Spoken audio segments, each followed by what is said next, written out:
The old hag is legally a stranger to me. If you want to touch the baby, pay me $3,000 each time. Katie said this while reaching out her hand. Matt and I were taken aback by her words. Indeed, legally, Katie and I are strangers. However, in the eyes of society, we are mother and daughter. I thought to myself, it's time for me to firmly respond as her mother. As I was thinking this, Matt murmured, "Shall we go home?" As soon as I heard those words, I felt all the strength leave my body. I was embarrassed for getting angry at a child. I took a deep breath and turned towards Matt. Then, I nodded slightly to show my agreement. Yes. We then headed for the entrance. I had raised Katie thinking of her as my daughter. But, Katie did not think the same way. If that's how she feels, then I have my thoughts too. I'll just treat her as a stranger as well.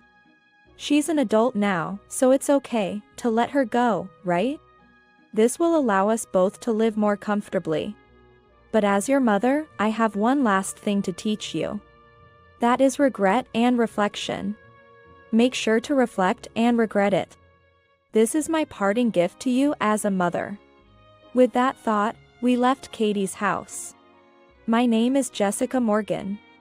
I am a 43-year-old part-time employee at an insurance company. Currently, I live with my husband, Matt, who works at a bank. Up until a short while ago, our daughter Katie lived with us too. It's in the past tense, but it's not a sad story. Katie just got married and moved out. Katie's marriage was a year ago. Honestly, I felt relieved. Indeed, the house feels too quiet with just Matt and me. But, Katie and I were never close. That's why I felt relieved when she got married. If we were truly mother and daughter, would I not feel this way? Since Katie left, I've found myself thinking this more often. Katie and I are not biologically related. She is Matt's daughter from a previous relationship. But from the moment we met, I have raised Katie as my child. Matt acknowledges this, but I don't know what Katie thinks. Even if Katie doesn't accept me as her mother, I intend to continue being her mother. If Katie becomes a mother, will she understand how I feel? Katie is currently pregnant and will soon have a child. Our relationship might improve. For now, I harbor a faint hope as I look forward to the birth of my first grandchild. I met Katie when she was in middle school. At that time, I was working at an insurance company. My department was in phone support. As you can imagine, not just in insurance companies, but in many places. Operators are mostly female. Of course, my company was no exception. It was mostly women, with hardly any men around. Without any romantic prospects, I just kept getting older. Eventually, after turning 30, I started being called the old maid. I've thought about quitting so many times. That's when a colleague invited me to a mixer. Probably, they wanted me to be the wingman. Even so, if there was a chance to meet someone, I happily took on the role. That's where I met Matt, who was also put in the role of a wingman. We hit it off immediately and started dating. After a while, Matt told me this. Actually, I'm divorced. You mean you have a history of divorce? Are you having trouble with your ex-wife? No, there's no trouble, but that was when I first learned that Matt had a daughter. And she was in middle school. So, my daughter might oppose our marriage. Let's meet her at least once. Middle school is a very sensitive age. Understandably, Matt was worried. But without meeting and talking, we wouldn't know. Especially girls mature early. She might understand. With that hope, I decided to meet Matt's daughter. Nice to meet you. I'm Katie, the daughter. My first impression was of a bright and energetic girl. She seemed mature and straightforward. I'm dating your father, Jessica. So, Dad, you're marrying her? Katie asked so nonchalantly. Matt nodded with a bit of confusion. Yes. I'd like to, but wouldn't Katie mind? Why? I'm not a child anyway, let Dad do as he likes. Hearing those words, I felt relieved. Matt seemed to feel the same, a sense of relief was apparent. Then, when Matt said he was going to the restroom and left the table, Katie suddenly leaned in. You're Jessica, right? What are you going to do about work? I plan to become a part-time employee after getting married. Matt isn't good at household chores, so I have to do them. Ah, I get it. Dad can't do anything around the house. Katie chuckled as she said this. I couldn't help but smile too. She's such an honest and adorable girl. I thought we could get along well. That's when Katie finally showed her true colors. But, Dad has bad taste too. If he's going to remarry, he should have chosen someone younger and more beautiful. What? Did I hear that right? Just as I was pondering this, Katie continued, laughing. You're probably after his money, but too bad. Even though he works at a bank, Dad doesn't make much. It's not about the money. So, you settled? You're not that beautiful. And it seems like you don't have much luck with men, Jessica. Katie laughed heartily. I was speechless. So, this is her true nature. Her personality is nothing like Matt's. But since she's going to be my daughter, I need to properly scold her. However, I have no experience with this, so I didn't know what to do. As I was feeling confused, Matt came back. That interrupted our conversation. In the end, my first meeting with Katie ended with her saying whatever she wanted to me. After that, I couldn't build a relationship with Katie. Eventually, Matt proposed to me. I was happy about the proposal, and I believed Matt would be a good husband. The problem was my relationship with Katie. Well, I thought I could gradually build a relationship with Katie.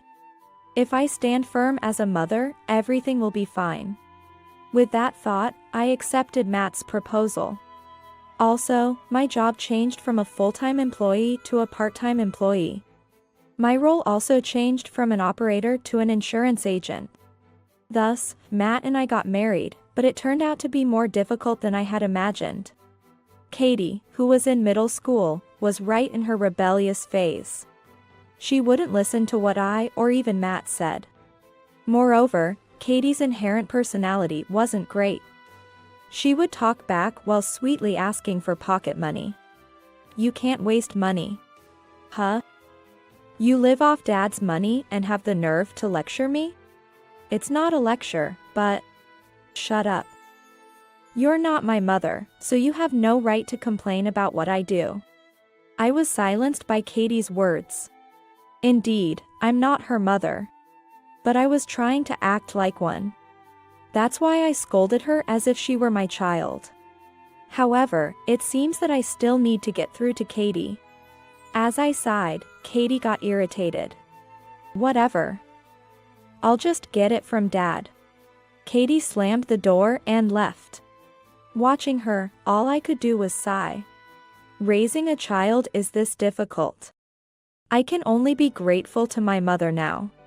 Now, I reflect on my actions when I was younger. But that was also a relief. If Katie becomes a parent, she might feel the same way. If that happens, my efforts will not have been in vain. Now is the time to be patient. Anyway, I encouraged myself and continued with my daily life. As Katie entered high school, she began to spend even more money. Whenever Matt and I tried to caution her, Katie would invariably say, I have to fit in with my friends. Do you want me to be left out? Faced with that, we couldn't say anything back. After thinking it over, I suggested Katie get a part-time job.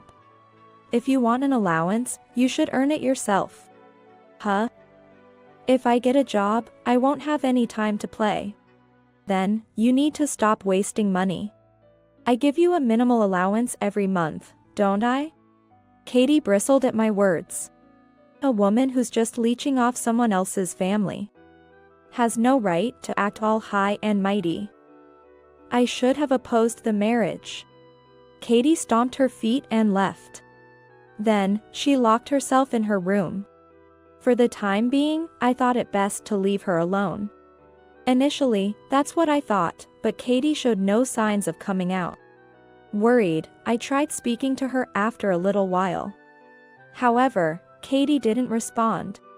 From that day on, Katie stopped speaking to us. This continued even after she graduated from high school. We became increasingly anxious. Hey, are we just going to leave things as they are? Yeah. We can't just ignore this situation. After graduating high school, Katie didn't pursue further education. That's why I was scolding her. If you're not going to continue your studies, you should find a job. Huh? Don't interfere with my life. But, I'm your mother, so. Before I could finish, Katie suddenly raised her voice. Don't pretend to be my mother. You're just a stranger. I was left speechless by Katie's words. Katie continued with a stern look. I'll get a job, okay? And I'm planning to marry my boyfriend soon anyway. Boyfriend? Marriage? Yes. Unlike you, I'm cute, so I have my pick of guys. Katie snorted with disdain. I was too taken aback to say anything. Of course, I wouldn't oppose the relationship. If it's serious, I'm willing to approve of the marriage. But, the partner might not be serious. Especially when they're young, many things can happen. The partner might not intend to marry Katie and could just be playing around. Keeping that in mind, I discussed it with Matt. We should have him come over then. Yeah. Let's do that. We agreed on that course of action. Then, we informed Katie about our decision. Reluctantly, Katie brought her partner over soon after. It's more accurate to say the partner came forward willingly. Regardless, we arranged to meet Katie's boyfriend on Sunday. I apologize for the late introduction. I'm Peter Owen, and I'm dating Katie. Katie's boyfriend, Peter, seemed like a very sincere person. I thought she could have dated someone with a better personality. Honestly, that's what I felt. But, Peter seemed to have his heart set on Katie. I work as a full-time employee. Therefore, please allow me to marry Katie. What was supposed to be a simple meeting turned into a marriage proposal. Now that it was mentioned, we couldn't just pretend it didn't happen. Fortunately, Peter worked for a well-known local company. It's unlikely they would be unhappy. Jessica, what do you think about him? He seems sincere and a good person. I see. Yeah. That makes sense. Eventually, we approved their marriage right there and then. Katie may have her issues, but if Peter thinks it's right, it's not our place to intervene. Katie and Peter married and moved out of our house. That was a year ago. Not long after, Katie called. I'm pregnant. Really? Congratulations. When is the baby due? It's still a while away. More importantly, you'll give me a celebration gift, right? I want like $5,000, no, $10,000. Katie talked only about money. I was dismayed. Yet, the thought of becoming a grandmother filled me with indescribable joy. When the baby is born, we'll give you a gift. Just be patient. You promise? Absolutely. While pulling a face, I managed to end the call. Several months later, Katie safely gave birth to a boy. As promised, I brought a celebration gift to Katie. However, I was refused a visit right after the birth. I left the gift with Peter, who was accompanying me, and asked him to let us know when we could visit again. About 10 days later, Katie contacted us to say she had been discharged. That's when we went to visit Katie. Unfortunately, Peter was at work and couldn't be there. Still, the chance to meet my grandchild was enough to make us visit. We were led to the living room, where a baby boy lay in a crib in the corner. Oh, he's so cute. Of course, he's my child. Katie boasted with pride. May I hold him for a moment? As I reached out to hold the baby, Katie swatted my hand away. The old hag is legally a stranger.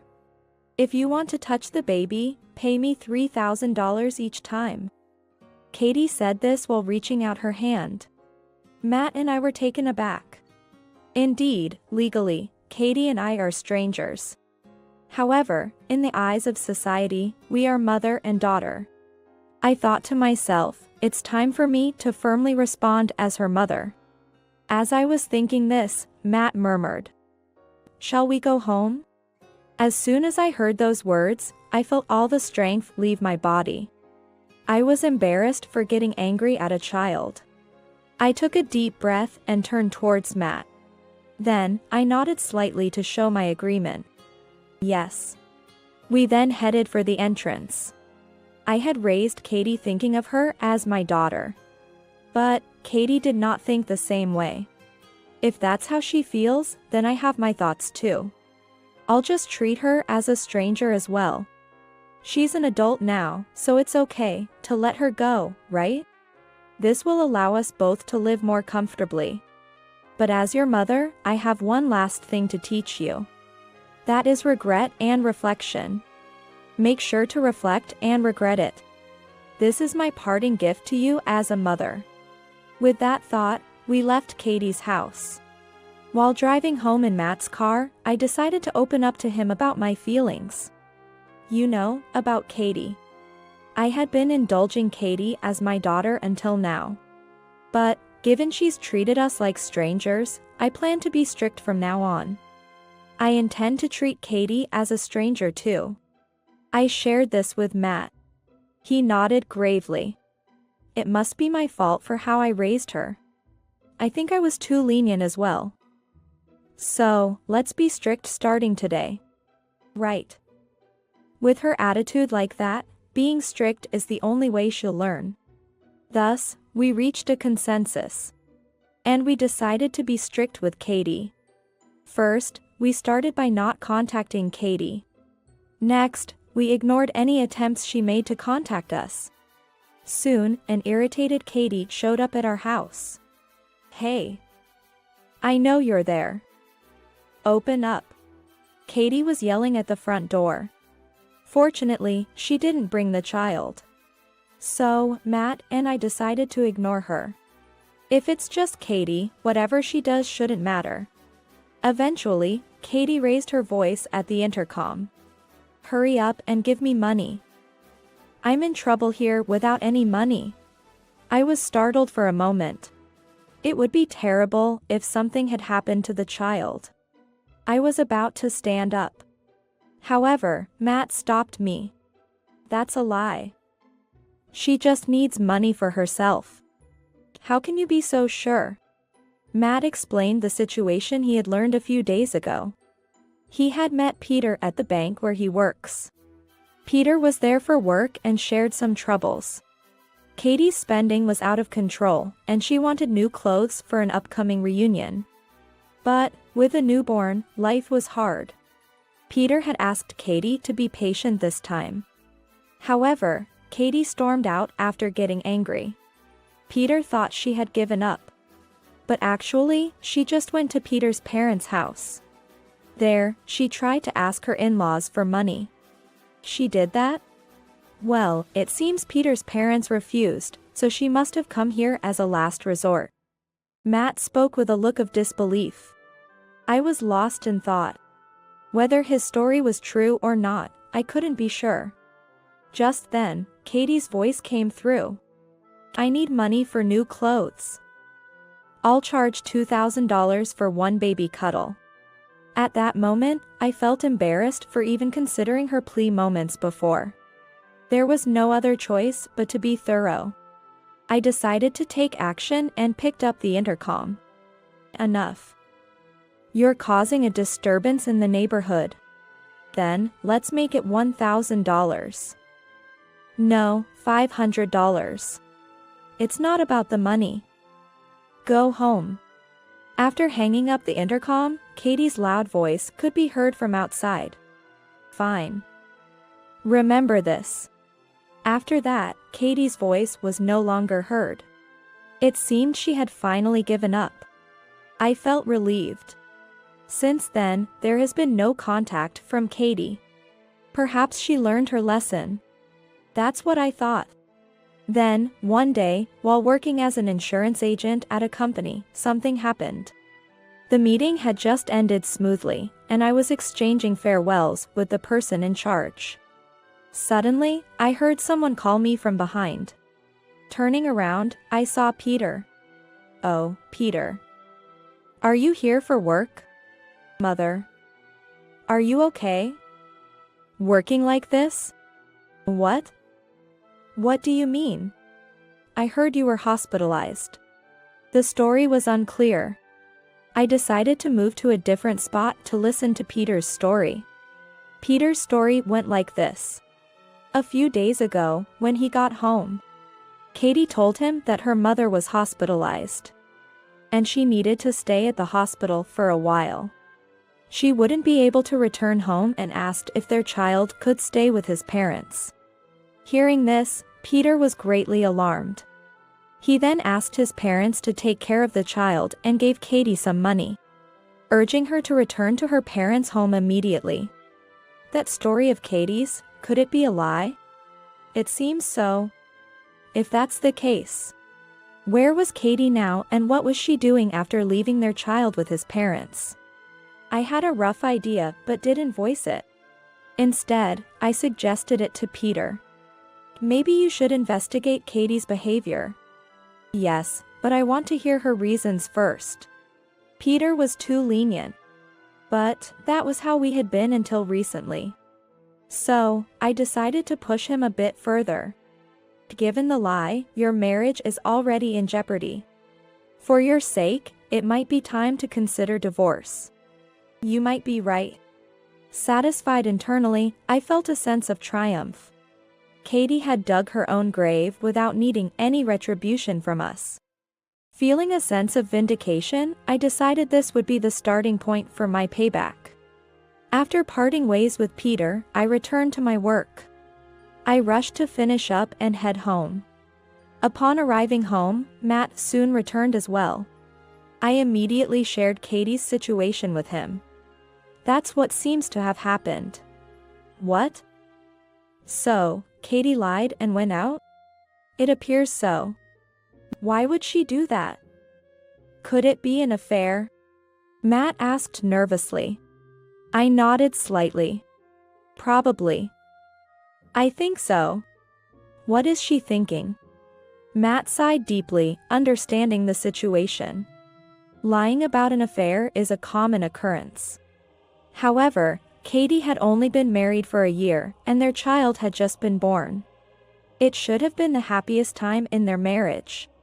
If she was having an affair now, it must have been going on before the marriage. Katie's boastful words about having her pick of men flashed through my mind. If her bragging was true, it wouldn't be surprising if she was seeing multiple people at once. While we were pondering this, the doorbell rang unexpectedly. Opening the door without a second thought, we found Katie standing there. You've caused unnecessary trouble. Right off the bat, Katie raised her voice. I responded with a sigh. I haven't done anything. Whatever happened is on you. Shut up. It's because you spoke to Peter about unnecessary things. Katie started causing a scene at the doorstep. To avoid making a scene, I let Katie into the house. Once in the living room, Katie pointed at me and raised her voice again. It's all your fault. Now I might have to get divorced. Calm down. What happened? Shut up. I am calm. Katie began to explain the situation from a few hours ago.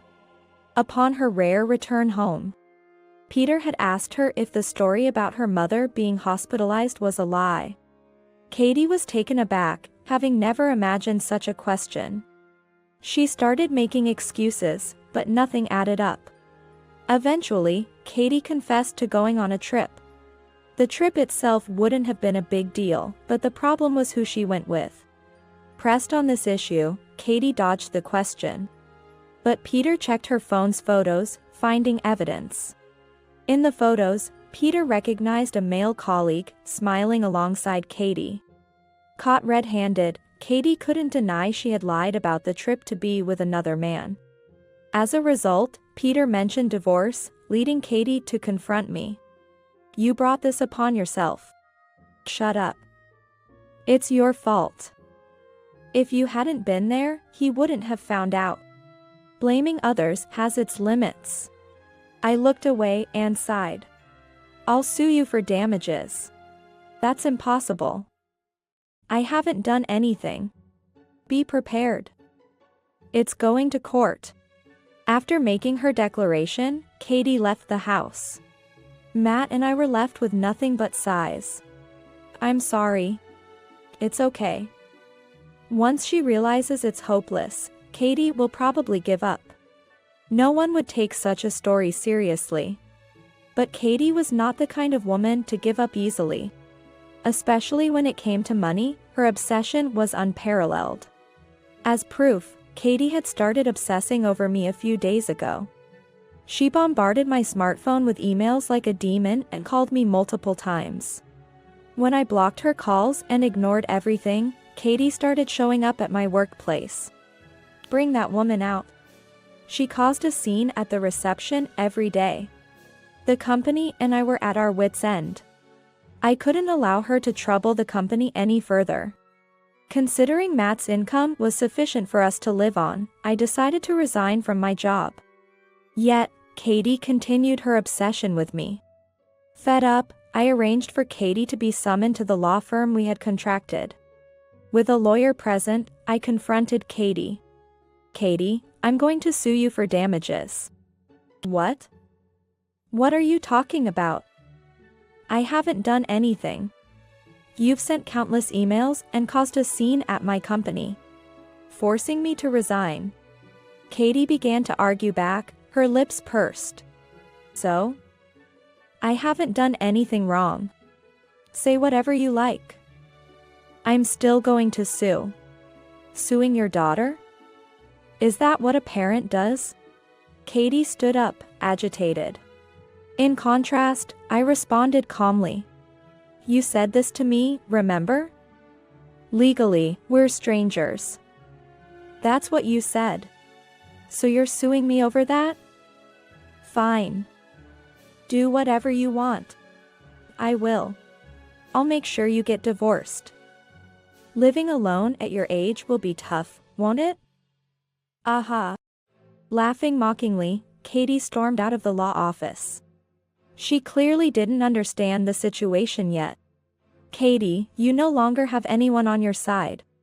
I watched Katie leave, whispering this in my heart. A few days later, Peter called. He wanted to meet with Matt and me, presumably to discuss Katie. It was clear we needed to talk. So, I agreed to meet Peter at our home. However, when he arrived, he wasn't alone. "Why is Katie here?" "I'm sorry.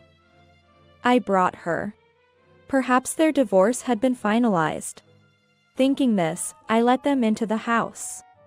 The atmosphere was tense as Peter began to speak. Naturally, the topic was their divorce. Following the revelation of Katie's affair, Peter and Katie had been discussing divorce. It seemed they had resolved. Katie admitted to the affair and agreed to the divorce.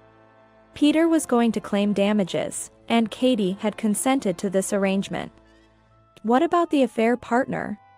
Yes, he was a colleague of mine. Katie's affair partner turned out to be one of Peter's colleagues.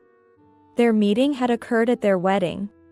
Peter had invited his superior from work and demanded damages from the colleague. The colleague agreed to pay the damages willingly and even resigned from his job.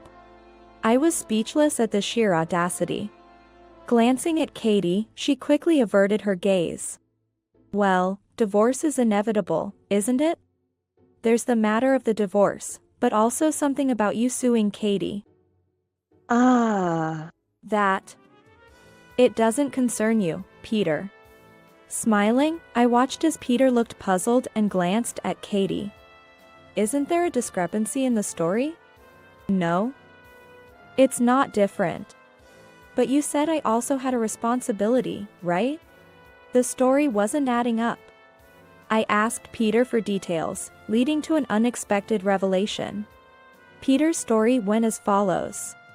Due to the affair trip incident, Peter and Katie were living separately. During this time, Katie called Peter. During the call, Katie reportedly said while crying, "I've been sued by Mom and her company. Since we're not divorced yet, Peter, you have to take responsibility too." Peter was shocked. Katie had told him. Mom got fired and demands money.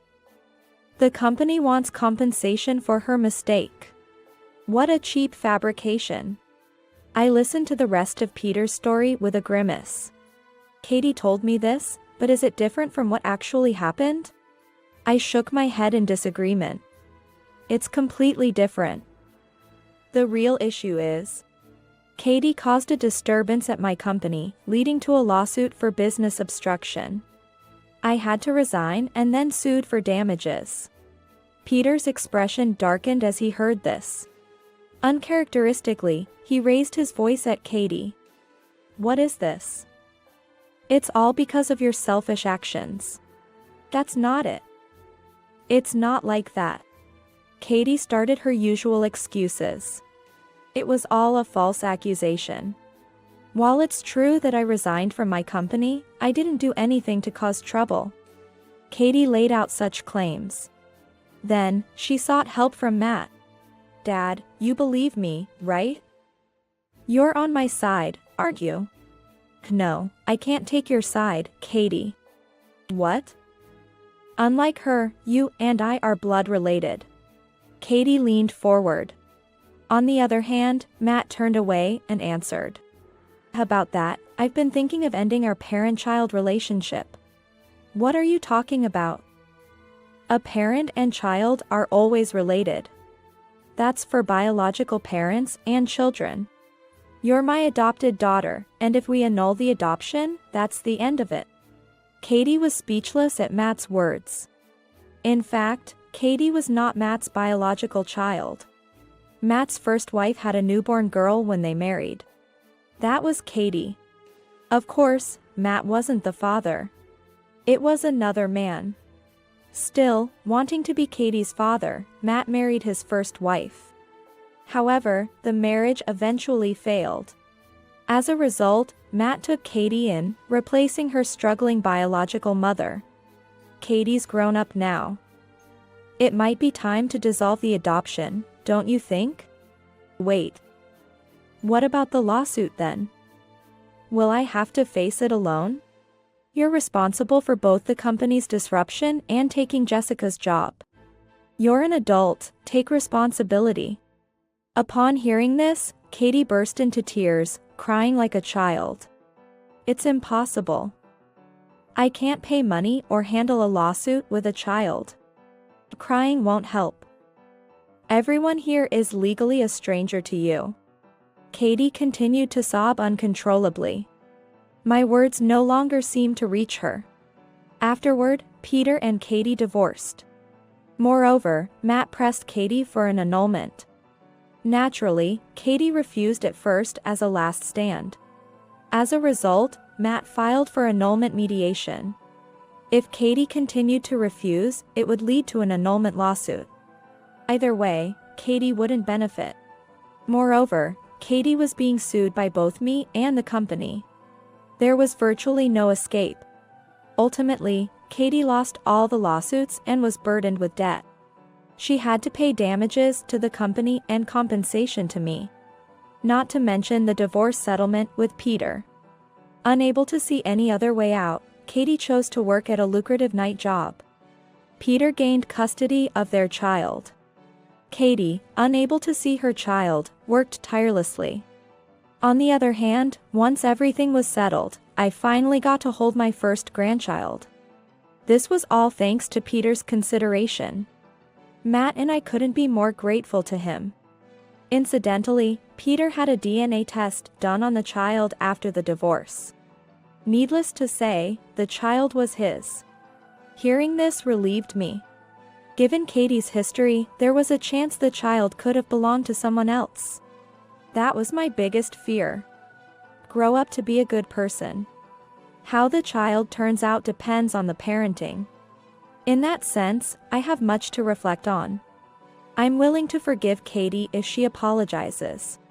And when that time comes, I also want to apologize to her for being an inadequate mother. With these thoughts, I held Peter and Katie's child close.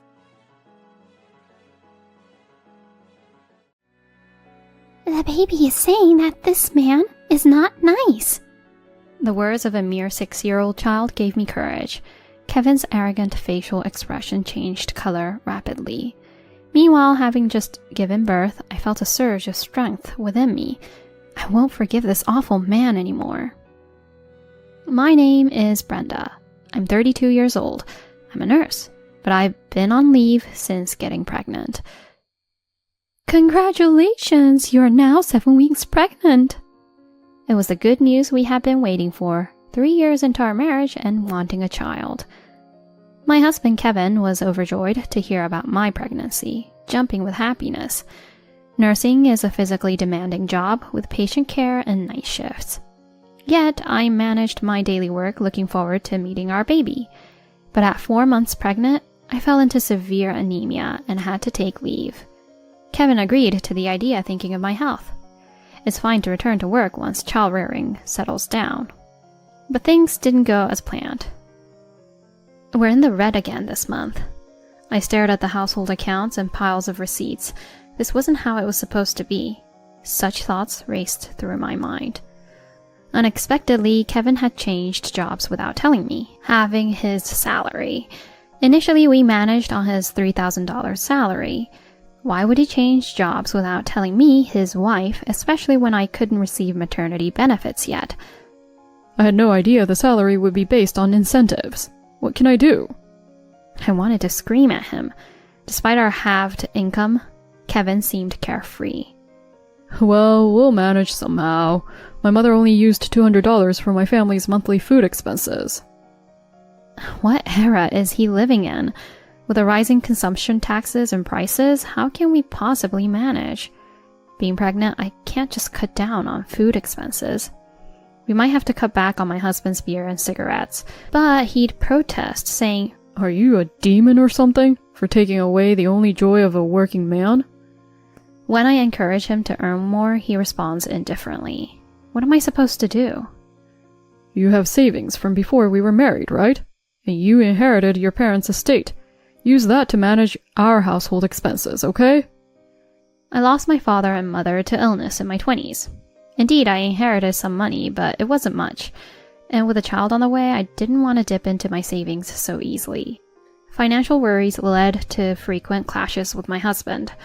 He'd berate me, saying, I'm providing for you while you're on leave. What's with that attitude? Who do you think is providing for you? You're home all day. You can't be that hungry. Skip a meal and make something nice for your husband. He should realize the impact of a pregnant woman cutting back on food. But I lacked the energy to argue back to him. Nausea and financial worries weighed heavily on me. On days when I felt too ill to do housework, I'd stay in bed all day.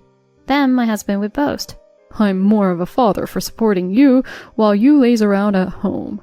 You can't possibly be a good mother in such a state like that.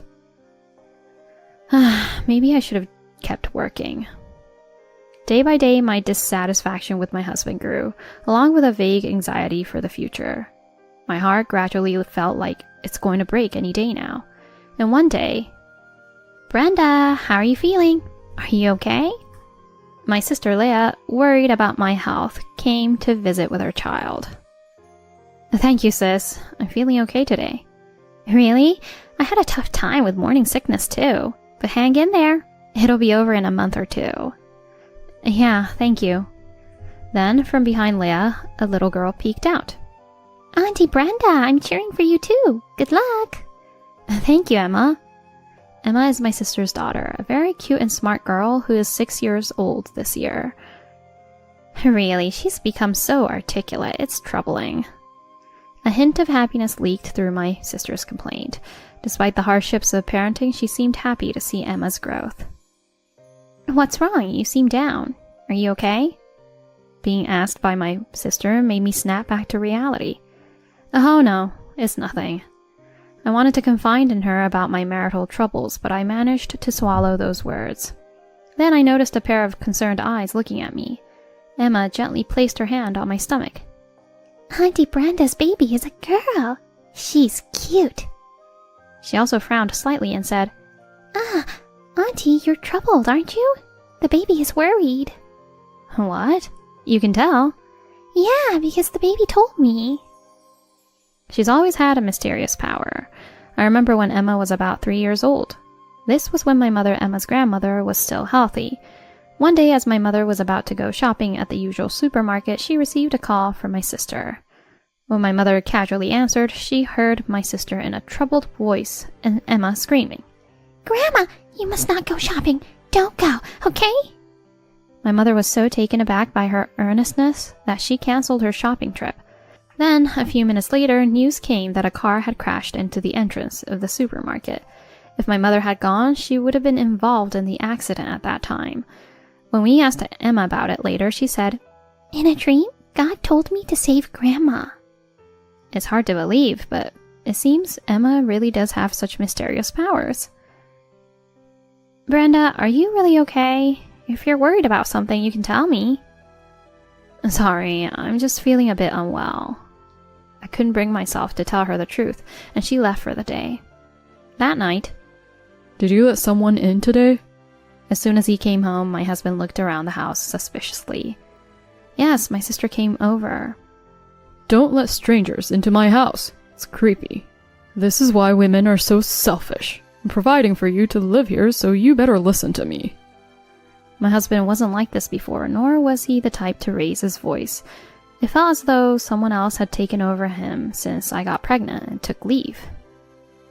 Please, don't yell like that. It's bad for our baby. Then my husband sighed exaggeratedly and said, If you were more responsible, I wouldn't have to get this angry. Anyway, your response should only be yes. Got it? As a punishment, reflect on your actions and jot them down in words. Right now. Reflect on my actions and jot them down in words? What does that even mean? You're a scumbag. If you don't write and submit that paper, I won't give you any living expenses. Since that day, my husband has frequently applied this reflection paper tactic. Whenever the seasoning of a meal was too bland, his favorite shirt wasn't ironed, or even when he made a mistake at work, he would just yell and take it out on me. And by making me write these so-called reflection papers, he seemed to be satisfied. I developed insomnia, and I had baggy eyes that wouldn't go away, and my appetite decreased. During prenatal checkups, I was always pointed out for looking pale and not gaining enough weight. Yet somewhere inside, I held on to the illusion that everything would change once our baby was born. Even when he came home late, or sometimes not until the morning, I never complained, thinking it was just a matter of enduring until the baby was born. And finally, the time for childbirth arrived. It was a holiday. I was cleaning the bathroom, carrying my heavy belly, when a dull pain pierced through my body. I quickly prepared to go to the hospital and called my husband. Huh? So? What do you want me to do? What I want is, please take me to the hospital. Then my husband says something shocking. Kneel down and beg if you want me to take you. I was speechless at his words. You want a ride, right? Well, hurry up. I couldn't argue back, since the pain got stronger and stronger. So I knelt down and begged him, saying, Please. I will never forget his triumphant smile at that moment. He reluctantly drove me to the hospital, and by then I was in so much pain I couldn't even speak. Yet he muttered, You could at least say thank you. And then went home. I cried on the delivery table. Why couldn't he speak kindly to me even when our child was being born? Why did he change so much? Even hearing my child's first cry, I felt more sadness than happiness. The baby was a girl, just as Emma had said. 3 days after the delivery date, my husband finally came to visit. Looking at our daughter's sleeping face, he said, Hey, babies look like monkeys, huh? Not cute at all. His words no longer hurt me. I felt as if my heart had become numb. You can't raise a child on your own, right? I'll provide for you, so you better listen to everything I say, okay? While he was saying this, the door to the room opened. Brenda, congratulations! You did great! Auntie Brenda, congrats! It was my sister and Emma. Their innocent, carefree smiles seemed to purify my heart a little.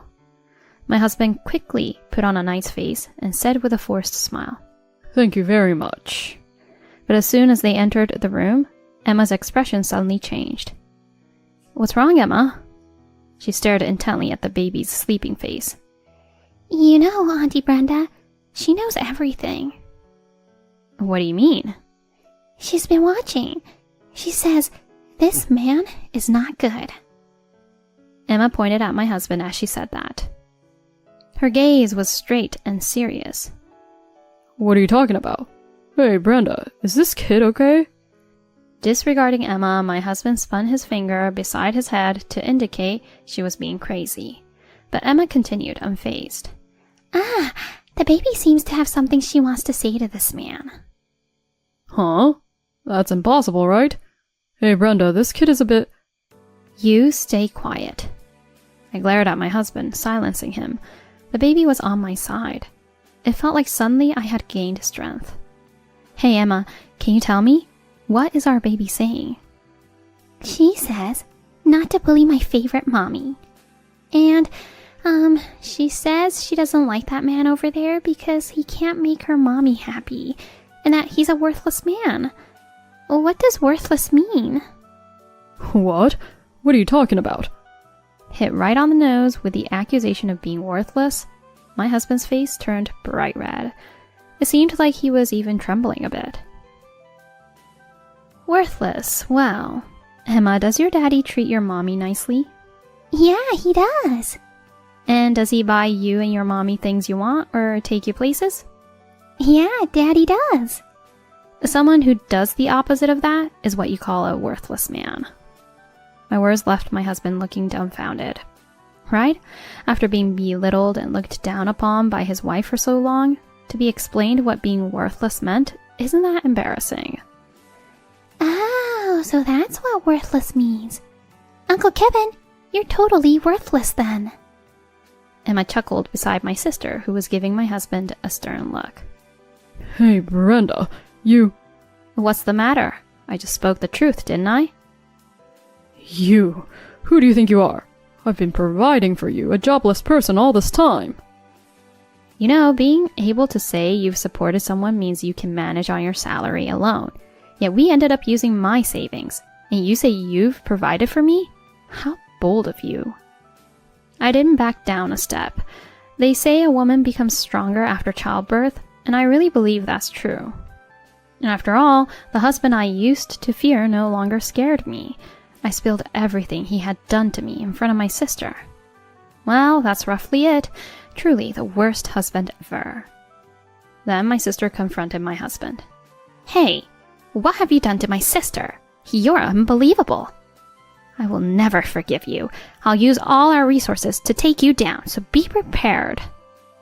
Kevin slumped to the floor, overwhelmed by Leah's fury. Oh, did I not mention? My sister is a lawyer, and so is her husband. I was just trying to discipline Brenda because she was lazing around at home. What? Then try saying that after experiencing morning sickness yourself. Seriously, a man who can't cherish his wife is worthless. My sister's tone was almost like a boss's. Well, maybe being a lawyer requires being a bit tough. Realizing he couldn't compete with my sister, my husband then turned his words back to me. Is it okay for you to take this attitude with your husband? Who do you think is providing for this family? Don't get cocky just because you're jobless. I sighed dramatically. Talk about providing after you actually do it. I can go back to being a nurse any time, you know. I can earn double compared to you, so don't get all arrogant with your $1,500 income. My husband let out an incomprehensible yell. This is a hospital, so I would appreciate some quiet. I decided to deliver the final blow. I've been prepared for a while. Here, can you write this now? What's this? What, can't read letters anymore? This is divorce agreement form. That's not what I meant. Then what do you mean? Oh, don't tell me you don't understand what divorce means. No, it's not that. Kevin was visibly sweating and flustered. Why was I ever afraid of this man? Am I experiencing the maternity blues? I'll leave the rest to the lawyer. If you won't sign the form right now, could you please leave? You're in the way. But, Brenda, wait. Thankfully, Leah managed to escort my husband out of the room. Auntie Brenda, I'm glad for you. It's all thanks to you, Emma. Thank you. Afterward, I asked my sister's lawyer friend to handle the divorce. Fortunately, the daily reflection papers my husband forced me to write turned into evidence of his numerous misdeeds. Thanks to that, I was able to receive a slightly larger compensation. We also made a formal agreement on child support, ensuring that if there were any delays in payment, his company would be notified immediately. My husband was against the divorce until the end, but that's where the lawyer really showed her skills. At the very last moment, I confronted him with the question that puzzled me the most. Why did he start treating me harshly as soon as I got pregnant? I was told by a senior colleague at work that when a woman gets pregnant, she starts to love her husband more and listens to him more than ever. He said if there's a time to train her, it's now. Didn't you take a leave immediately when I said so? Leaving was a decision made considering my health. Did he not listen to anything I said? Come on, Brenda. The child needs a father, right? If you're going to reconsider, now's the time. I smiled and answered. I think there are two types of fathers in the world. Fathers who are necessary for their children and fathers who are better off not being around. Which one do you think you are? With those words, Kevin showed a look of despair. It feels great to get back at him. Now my daughter and I are renting an apartment close to my sister's family. Living in an apartment as a mother and a daughter might seem lonely to some, but with Emma visiting every 3 days, we're far from lonely. Auntie Brenda, are you happy now? Yes, I'm very happy. That's great. The baby is very happy too. You'll definitely be a great mom. Definitely. They say you become stronger with every tear. It's really true, isn't it? Yes, you're right. For the words of a child barely 6 years old, they were incredibly profound and resonated deeply.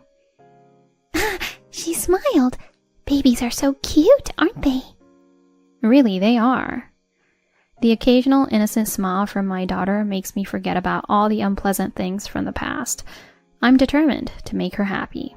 With that resolve, I gently squeezed my daughter's small hand back.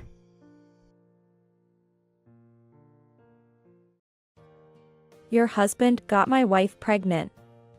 Pay for damages. On the day of a major life event, a wedding. An outrageous statement came out of my brother's mouth. It was a moment of weakness. Please, pay the damages. Saying that, my sister-in-law broke down in tears. We were all taken aback by the sudden situation, but after a while, laughter began to well up within us. My name is Lindsay. I'm a 32-year-old office worker. Until I was 29, my life was nothing but work, not that I was completely dedicated to it. But I had no other engagements in life. However, 3 years ago, after being introduced by a friend, I started dating Tony. I had never thought about marriage before, but when he suddenly suggested, "Let's get married," I immediately agreed. Life really is unpredictable. Once marriage was on the table, the first thing to consider was how to break the news to our parents. Visiting Tony's parents first, I found them to be very kind. And I felt confident that we could get along well. The greeting at my in-laws went without a hitch. Next, it was time to visit my own family, which is where my troubles began. My father is a regular salaried worker, and my mother is a homemaker. They're just an ordinary couple, not difficult in any way. The problem isn't with my ordinary parents. The issue is with my not-so-ordinary brother. My brother Robert, 3 years my senior at 35, has been married for 5 years. He and his wife, my sister-in-law Julia, have no children. That's a matter between them, and I don't mind it. Our parents also don't fuss over having grandchildren, understanding that life comes as it may. However, Julia's family seems to be more concerned, often saying to me, "You, being unmarried, wouldn't understand these worries." How enviable. I thought it was tough, but was surprised when a friend suggested they might be making a dig at my single status. Really?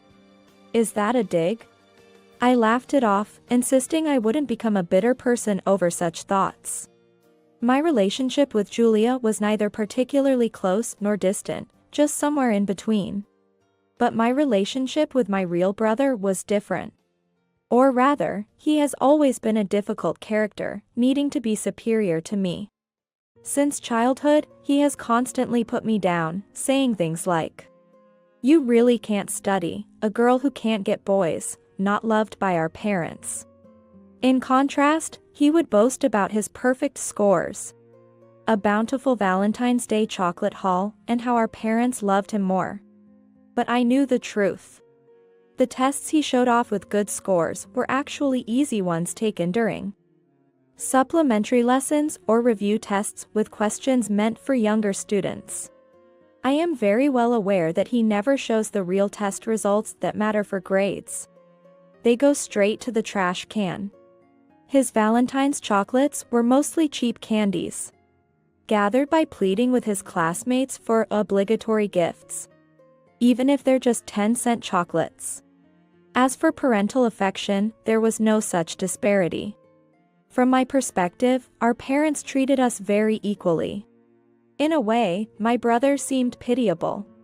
Thus, I never felt inferior and maintained a cordial distance, looking at my brother with a bit of pity. Even after becoming a working adult, my brother ended up in a company that was almost toxic. The salary barely increased, bonuses were minimal, and sometimes they weren't even paid. Living alone was a struggle due to his salary, so he always lived at home. On the other hand, the company I joined, while not a major corporation, was of a decent size. There were annual raises and proper bonuses. It might not be a prestige company, but perhaps it could be considered normal. This may have wounded my brother's pride, as his snide remarks escalated. "You, no matter how much makeup you apply, only end up looking even more unsightly," he yelled once, throwing away all my makeup. "Must be nice, getting a hefty salary. Hand over some pocket money to me," he said, pulling money out of my wallet right in front of me. That time, it escalated into a massive fight. Unable to tolerate it any longer, I quickly moved out to live on my own. For 10 years, except for Christmas, I didn't go back home. Since a sister-in-law entered the picture 5 years ago, going home became even more of a hassle. Despite the significant matter of introducing my fiancé, the thought of visiting was too much to bear. I've said it many times, but our brother and his wife are really difficult. I repeatedly warned my fiancé, Tony.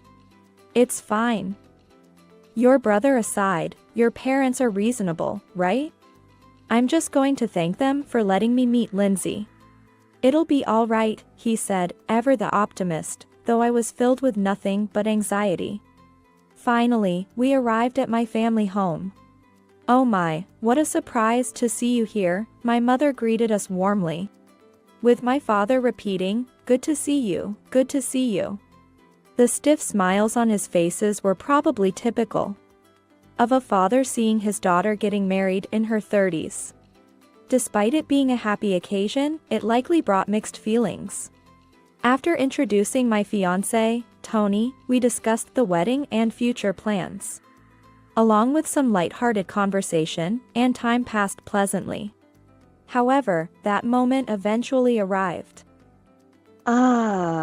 The spinster sister returns. My brother remarked upon his return, delivering his first dose of sarcasm. "Robert, what about your job?" Tony and I had taken the day off to visit, but it was a weekday. and my brother was supposed to be at work. We had timed our visit to avoid him and his wife since they were living at home due to financial issues. Yet, there he was, returning home in the middle of the day. When I asked with a puzzled look, he smirked. How could I not be here when my sister's fiancé is visiting? Though I wanted to say he wasn't needed, the atmosphere became awkward.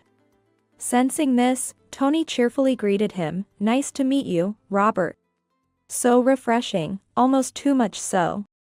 Is my fiancé too good to be true? It seemed like there was a halo behind him, with a forest backdrop. Healing. The healing effect of my fiancé was off the charts.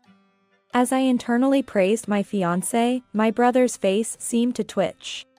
A prideful, strong-willed brother like him wasn't used to this type. If he felt overshadowed by Tony's continuous smile, another voice soon echoed, I'm home. Hey, is Lindsay here? My sister-in-law, Julia, peeked in. Since Robert's salary alone couldn't support them, it was obvious she also worked. So, what about her job?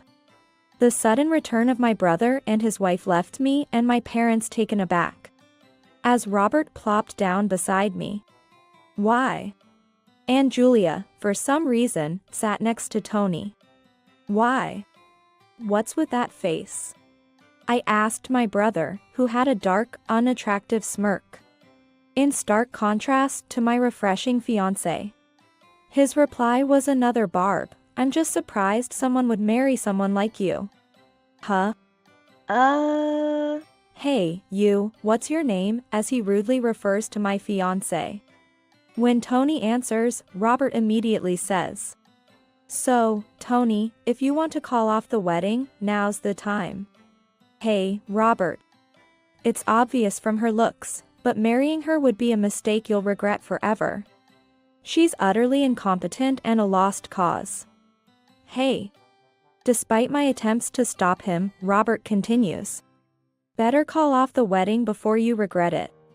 Grinding my teeth in frustration, I was about to retort when Tony, with his unfailingly pleasant smile, said, It's okay. Lindsay is a wonderful woman. I need to make sure I don't get dumped. Such relief. My anger towards my brother is quickly swept away by a refreshing breeze. Julia, having witnessed this, remarks. Tony, was it? You're kind. Where do you work? I work at S Corporation. Oh, that's a decent company. So, you must be earning a good salary? Well, I guess it's average. Such was the conversation that started. Not only my brother, but Julia too. What kind of questions are these to ask someone you're meeting for the first time? Julia. What, Lindsay? This is important for marriage, isn't it? I'm just making sure our dear daughter doesn't end up with some weird guy. So your parents don't have to worry. That's none of your business.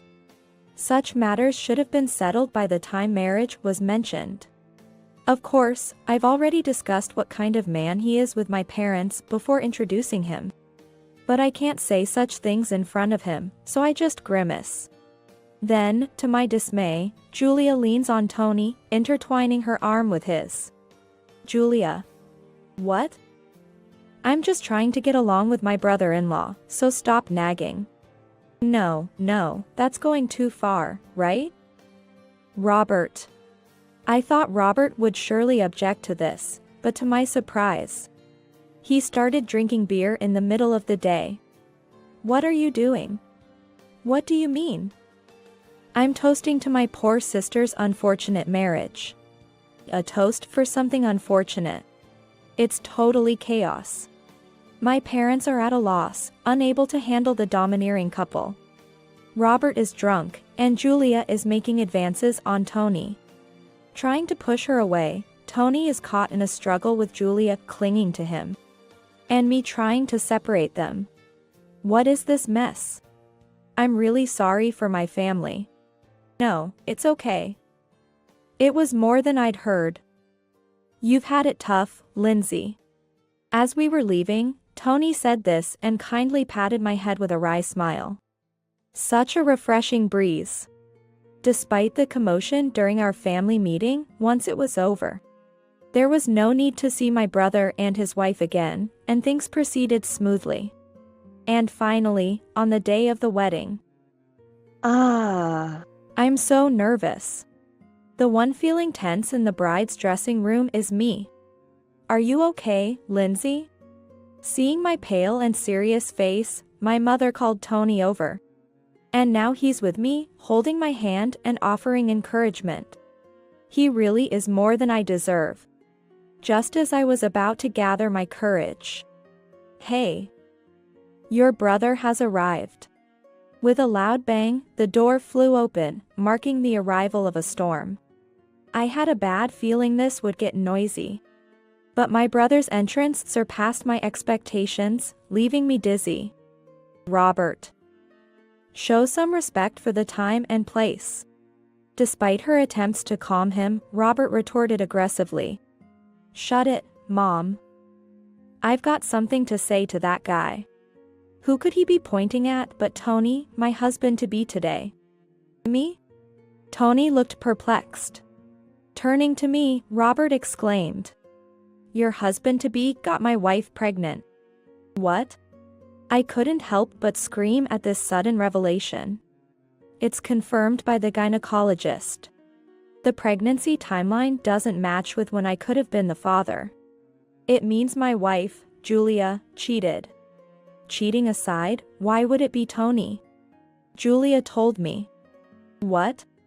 I was too shocked to follow.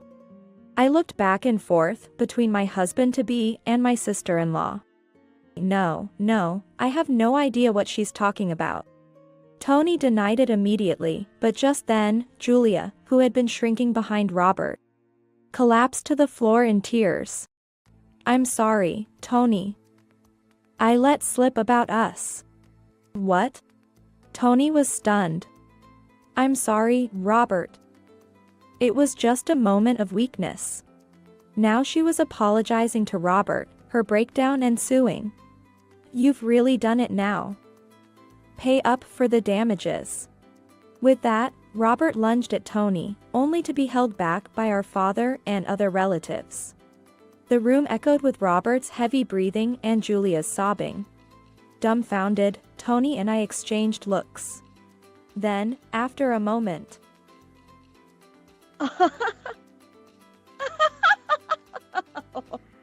I burst out laughing first, and unable to contain himself, Tony followed. Once we started, there was no stopping us. Despite my makeup running from the tears, I couldn't stop laughing, leaving everyone around us in shock. What's so funny? As Robert looked annoyed, just because, right, Tony? Yeah. Lindsay. We looked at each other, tears in our eyes, and burst out laughing again. How can you laugh at a time like this? Just pay the compensation already. Angry now, it was Julia who scolded us. The absurdity of her demanding money made my stomach hurt from laughing. Phew, that was a good laugh. But you know, Tony and I can't possibly have a child. Huh? As I wiped away my tears with a tissue, Julia looked confused. I smiled and repeated, we can't have a child. Huh? What is it? What the heck are you talking about? Using such unclassy words. The mask has completely slipped off now. Wondering if it was okay to tell, I looked at Tony, who nodded. I returned the nod and turned back to Robert and Julia. Well, the thing is, Tony has a fertility issue, making it 0% possible for us to conceive naturally. What? My brother exclaimed in surprise at my statement. We've had tests done at the hospital, so there's no mistake. If you want, we can even prepare the medical records. That's a lie. I am actually pregnant. I looked at my sister-in-law, who said this in a flustered manner. Therefore, if the pregnancy is real, Tony is not the father. If you wish to have a child with Tony, we would have to go through various injections, medication, and perhaps in vitro fertilization. Basically, treatment is necessary. What? My sister-in-law's complexion turned even paler. Then, as she glanced at my brother, an incredibly fierce expression was on his face. Hey, Lindsay, is that true? It's true. Tony himself answered my brother's question. If you still doubt us, then feel free to choose a hospital and get the tests done to see the results for yourselves. No, that's not necessary. My brother stumbled over his words in response to Tony's assertive statement. Right after, my brother glared fiercely at Julia. Eek. Hey, Julia, what's all this about? You said you cheated with Tony, right? Yes, that's right. He contacted me and I couldn't refuse because he was a bit intimidating. But it was just a moment of weakness. The only one I love is you, Robert, only you. But you can't get pregnant with Tony, can you?